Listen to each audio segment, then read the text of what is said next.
organizar un congreso en un palacio que ha recibido en 2 ocasiones el premio como mejor palacio de congresos del mundo es una garantía de que todo va a salir bien.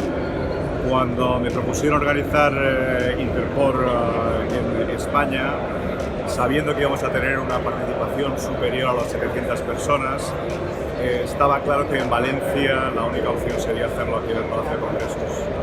Después de ponerme en contacto con los responsables y visitar las instalaciones, pues decidimos efectivamente apostar por el Palacio y el resultado, debo decir que ha sido un resultado excepcional.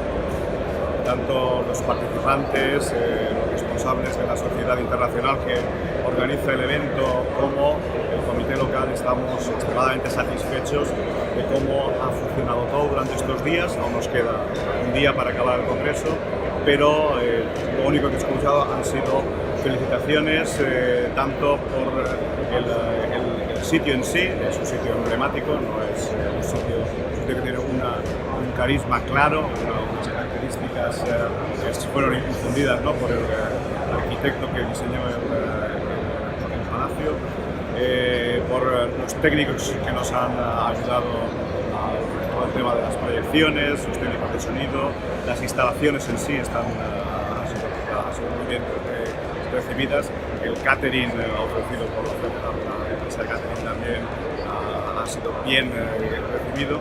En general, todo han sido satisfactorios comentarios. Mencionar que tenemos, como digo, 800 participantes que vienen de 40 países, con Alemania, Inglaterra y China siendo los 3 países con más participantes. La participación española ha sido decente, no ha sido muy grande, pero hemos tenido una participación interesante. Y ya digo, estamos esperando pues clausurar el congreso y ya prepararnos para el próximo reunión de Interpor, que será en China el año que viene.